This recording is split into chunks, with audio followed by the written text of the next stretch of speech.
los síntomas más comunes se incluye la debilidad, el cansancio, las náuseas, coloración amarillenta de piel y ojos, fiebre, dolor abdominal, heces de color claro y orina de color oscuro.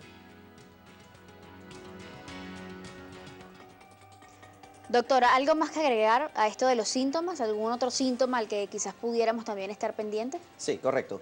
Fíjate que a pesar de que estos son los síntomas clásicos, nosotros podemos tener entonces la presencia de cuadros diarreicos, inclusive la enfermedad puede iniciar así, puede iniciar con un síndrome diarreico y bueno, y esto es entendible porque el virus en su fase inicial se replica, empieza a tener su acción dentro de lo que son las células intestinales. ¿Okay?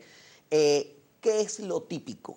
Lo que corresponde a la fiebre, dolores articular, dolor abdominal, lo que llamamos ictericia, que es la coloración amarilla en la piel, las orinas oscuras, como ya se ha comentado, y básicamente lo que generalmente nosotros establecemos con el paciente es que cuando aparece la ictericia puede acompañar o no un nuevo síntoma, que es lo que llamamos el prurito, que es comúnmente llamado lo que es la picazón. La picazón. Pues. Esa picazón que se exacerba porque hay unos niveles de bilirrubina sumamente elevados y que, bueno, condicionan entonces que ese síntoma aparezca. Hay que estar pendiente también Sí, entonces señor. sobre eso. Ahora, ¿los síntomas se presentan de igual forma tanto en niños como en adultos? No, fíjese, en niños es más infrecuente la sintomatología. Se dice que menores de 6 años hay el 80-90% pueden ser asintomáticos, o sea, no presentan ninguna sintomatología. Sin embargo, un 10% sí puede presentar la sintomatología clásica que ya nos mencionó el doctor. La gravedad de la enfermedad, de los síntomas e inclusive pues, el riesgo que ésta tenga puede aumentar, digamos, proporcionalmente con la edad. Sí, es correcto. De hecho, eso demarca la diferenciación tan interesante entre contraer la enfermedad en la infancia y contraerlo, por supuesto, durante la edad adulta. Algo similar con lo que pasa, por ejemplo, con el virus de la varicela. Es correcto. Fíjese lo siguiente. Aquí en este caso particular, el adulto percibe los síntomas de una manera quizás más drástica. Puedes tener una fatiga, lo que llamamos nosotros adinamia, puedes presentar una debilidad general acompañada de todos estos síntomas que inclusive es limitante.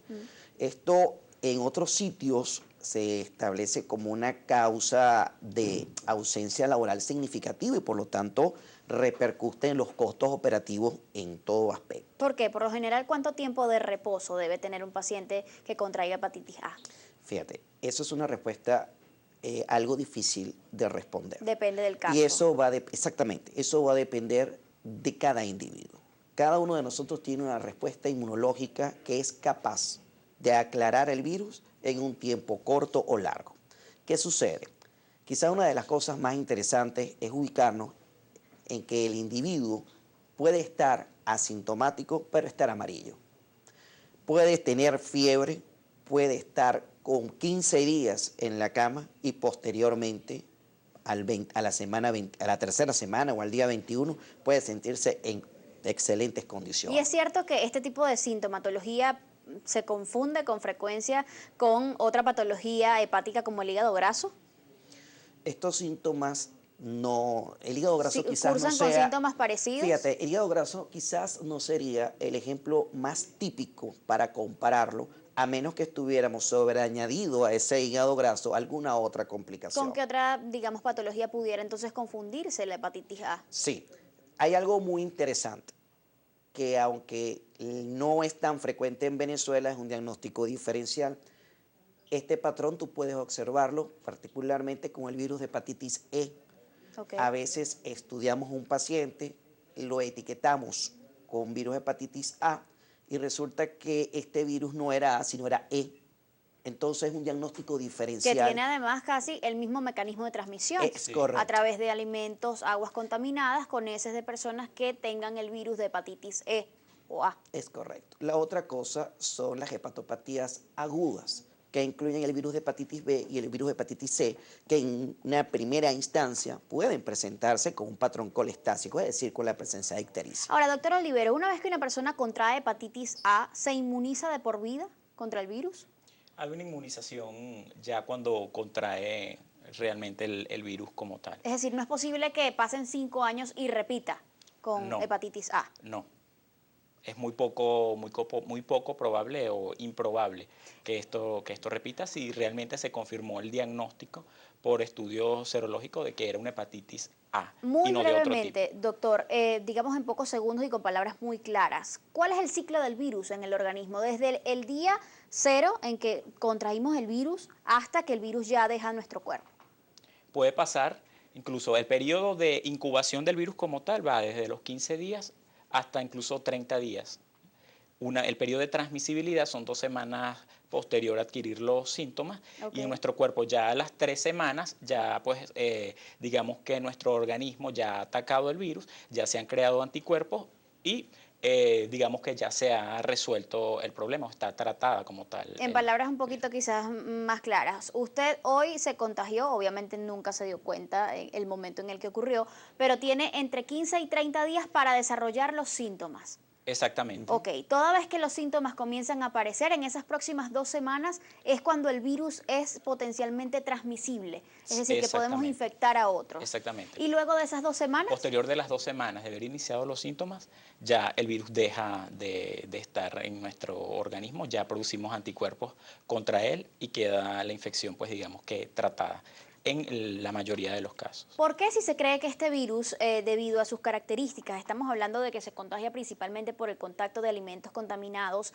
aguas contaminadas, y esto tiene muchísimo que ver con el saneamiento con el que cuenten las comunidades, y por eso se decía que era un virus propio de zonas rurales, propio de zonas quizás deprimidas, donde no hay buenos sistemas de potabilización del agua, en fin? ¿Por qué estamos escuchando en ciudades como Caracas, Valencia, Barquisimeto, con cada vez más frecuencia casos cercanos de personas con hepatitis A? ¿Qué está pasando? Quizás el error o quizás la falla radica en lo que estás comentando. Si tenemos algún tipo de factor de riesgo que está predominando, bien sea insumo de agua que, lamentándolo mucho, esté contaminada, alimentos que estén contaminados, y con una alta tasa en este momento de prevalencia de la enfermedad, es prudente hacer un análisis bien exhaustivo para verificar qué factor de riesgo es el que está predominando. Normalmente, como tú bien lo has dicho, la hepatitis A es un proceso epidémico en la cual todos estos factores de riesgo, que generalmente no es uno solo, cabe acotar, pueden entonces interferir en que ésta se desarrolle exponencialmente en un momento dado. ¿Qué sospechan los gastroenterólogos en este momento? ¿Dónde pudiera estar el principal factor de riesgo o agente contaminante? Nosotros hacemos mucho hincapié tanto en los alimentos como el consumo de agua. Ese ha sido básicamente nuestro punto de partida para tratar de hablar de 2 cosas. Primero, de prevención, y tratar de buscar cuál sería esa causa en sí que está produciendo ese incremento de prevención, identidad. justamente, doctor, vamos a hablar al regreso de esta pausa. Los dejamos con la buena nota, ya venimos. ¿Qué hacer cuando tenemos en casa